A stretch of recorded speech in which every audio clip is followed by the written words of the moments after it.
روایت کرتے ہیں کہ نبی کریم صلی اللہ علیہ وسلم نے ارشاد فرمایا اللہ تعالیٰ اعمال میں سے صرف اسی عمل کو قبول فرماتے ہیں جو خالص انہی کے لیے ہو اور اس میں صرف اللہ تعالیٰ کی خوبی مقصود ہو۔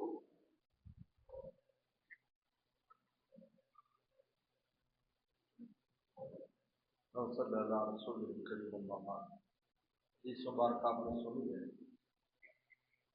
اللہ کے ہاں قبولیت اعمال شرط کیا ہے؟ سب سے پہلی شرط اخلاص ہے، اس میں غیر اللہ کا شائبہ نہ ہو کسی درجے میں، شروع سے آخر تک ایک کیفیت رہے تو یہ وہ عمل ہے جس پر 700 گنا سے بھی زیادہ ملتا ہے، پوری کیفیت رہتی آخر تک۔ اور اگر بیچ میں کچھ کمی بیشی آ جائے تو پھر اس کے بعد سے ثواب گھٹتا بڑھتا ہے، لیکن بنیاد اخلاص ہے۔ اگر آپ نے اللہ کے لیے شروع کیا پھر بیچ میں دل کی کیفیت بدل گئی تو دوسرا آدمی آ گیا، پورے دل میں کوئی بات آ گئی، اس سے کچھ اجر و ثواب میں کمی بیشی آتی چلی جاتی ہے، لیکن بنیاد اخلاص ہے کہ آپ اس لیے کر رہے ہیں، وہ نہیں دل کا جائزہ لیں اس میں کیوں کر رہے ہیں۔ لیکن آپ صرف نماز کا نہیں، ہر ایک نہیں کسی کی مدد کرنے جا رہے ہیں، صرف رشتے دار سے ملنے جا رہے ہیں، کس لیے جا رہے ہیں آپ یہ ٹھیک کرو، اللہ کی رضا کے لیے جا رہے ہیں۔ پہلا نمبر رشتے داری بات ہے۔ اب میں رات آن کو شب کیا گیا، رات 3 بجے میں آیا، اب میں پورے سفر میں یہی دہراتا گیا کہ اللہ تیری رضا کے لیے یہ تکلیف ہے اور کوئی غرض نہیں ہے۔ نعرے لگیں گے میرے بابا ہو گئی، استغفر اللہ، یعنی یہ سمجھو سونے کو مٹی بنانے والی بات، سونے کو اپنی مٹی بنا، مخلوق کیا دے سکتی، مخلوق کیا دے سکتی بولو۔ ایسے تعالی شاہ صاحب بخاری رحمۃ اللہ علیہ تھے، بیان کرتے تھے، لوگ واہ واہ کرتے تھے، اور اسٹیج ہی پولیس پکڑ کے لے جاتی تھی انگریز کی، تو فرماتے بھی تمہارا حال یہ ہے جب میں آ جاؤں واہ شادی، جب پولیس پکڑ لے جا شادی۔ مخلوق کیا دے سکتی، نہایت ہی یعنی وہ شخص بے عقل ہے جو مخلوق سے، مخلوق کے پاس کیا ہے۔ اللہ نے فرمایا کہ انتم الفقراء، الفقراء الف لام لگایا ہے، تمام مخلوقات فقیر ہیں، بادشاہ بھی فقیر ہے اور فقیر بھی فقیر ہے۔ رجسٹرڈ تمہاری رجسٹریشن ہمارے پاس اللہ فرماتے فقیری کی ہے، واللہ هو الغنی، ایک ہی ذات غنی ہے جو اللہ کی ذات ہے۔ تو غنی سے توقع رکھو نا، فقیر سے کیا لیتے ہو؟ ایک فقیر دوسرے فقیر کو کیا دے گا بولو بھائی؟ ایک نیک آدمی تھا، صوفی آدمی، مقروض ہو گیا بیچارہ، کسی نے کہا بادشاہ بہت اچھا ہے، اس کے پاس درخواست ہو جائے، اس نے سفر کیا، اسلام آباد جتنا سفر تھا، بڑا طویل سفر، بیچارہ پیدل چلا، غریب آدمی تھا، چلتے چلتے پہنچ گئے۔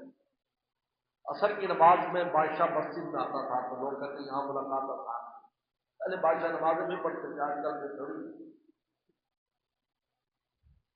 اس دنوں میں کچھ مہم چل رہی تھی، یعنی کوئی جنگی حالات خراب تھے سرحد پہ، تو بادشاہ جو ہے بڑی آہوزاری سے دعا کر رہے ایسے کافی دیر دعائیں کر رہا ہے، تو وہ اس کو دیکھ رہا ہے، وہ جو فقیر ہے، تو یار یہ بھی مانگ ہی تو رہا ہے، کام کا میں نے اتنا سفر کیا، یہ تو خود منگتا ہے یار، وہ بڑا سے کیونکہ اس لیے میرے شاعر فرماتے تھے عورت کو اس لیے سربراہی نہیں دی کہ جب قوم پر وہ وقت آئے تو بادشاہ کا فرض ہے کہ سیدھا مسجد میں جا کر اللہ سے رجوع کرے، یہ حکم ہے بادشاہ کا، رسول اللہ پر، رسول اللہ سردار تھے، پورے عالم کے سردار تھے، دنیا رات کو میں کوئی مشکل آتی ففض یا السلام فوراً مسجد چلے جاتے، 2 رکعت پر دعا کر، یہ پہلا کام یہ کرے، بعد میں دوسری تدبیریں۔ اگر عورت ہوگی تو اس کو حیض آیا ہوگا تو مسجد کیسے آئے گی؟ نماز نہیں پڑھ سکتی، فضیل السلام کیسے کرے؟ شریعت نے منع کر دیا، تیرا کام نہیں ہے۔ خیر، تو نے کہا یہ تو خود فقیر ہے، واپس آ گئے، میں بھی اللہ ہی سے مانگتا ہوں، دعائیں شروع کر دی اللہ میں تم کو۔ تو خواب آیا کہ اپنے گھر کو کھود، اس میں تیرے دادا کا رکھا ہوا خزانہ ہے۔ اصل میں دادے نے کچھ خزانہ رکھا، ابے کو بھی نہیں پتا چلا، پہلے زمین میں دبا دیتے تھے۔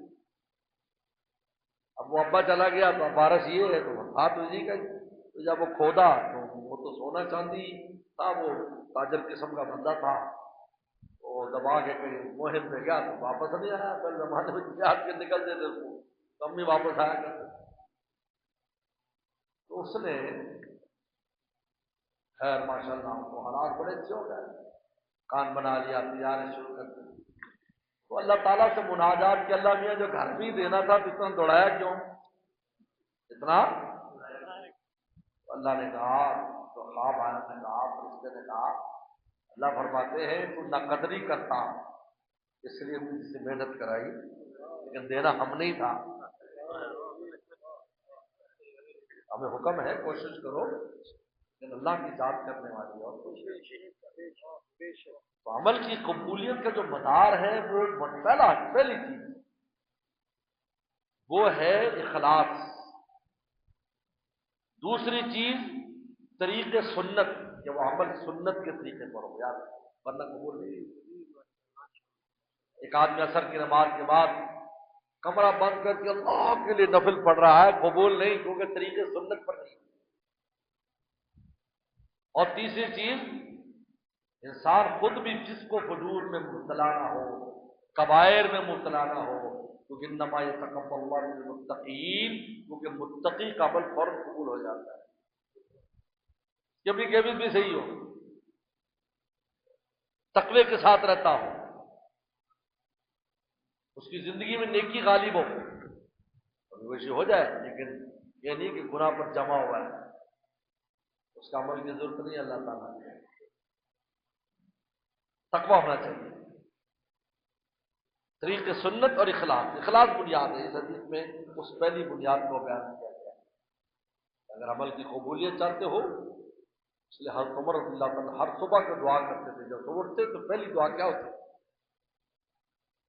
اللہم اجعل عملی صالحا، اللہ پورے دن مجھے نیکی کی توفیق دے دو، وجعل لوجہک خالصا، اور اس عمل کو محض اپنی ذات کے لیے بنانا، ولا تجل فیہ لغیرک شیئا، اور اپنے غیر کو اس میں تھوڑا سا بھی حصہ نہ رکھنا۔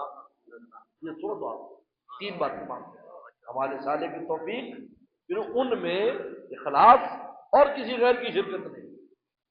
جی اتنے بڑے انسان جو ہر وقت جن کے سامنے مولا رہتا ہے، وہ بھی نازک، کیونکہ حدیث شریف میں آتا ہے ریا، حدیث میں آتا ہے ریا دلوں میں ایسے داخل ہو جاتی ہے جیسے کالے پتھر پر چیونٹی چلتی چلتی چلی جاتی ہے اور ہمیں پتہ بھی نہیں چلتا، اور میں اس طرح ریا تمہارے دلوں میں داخل ہو جائے گی۔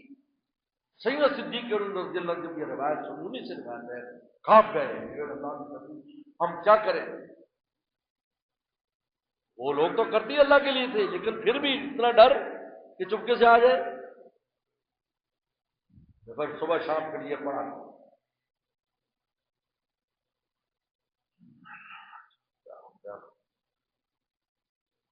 اللہم انی استغفر، نہیں وہ نہیں،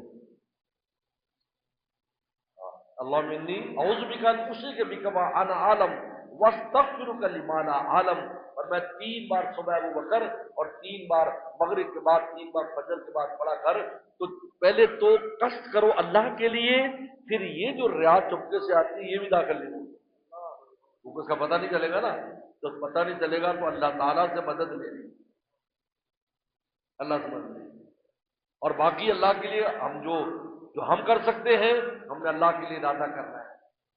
اللہم انی اعوذ بک ان اشرک بک وانا اعلم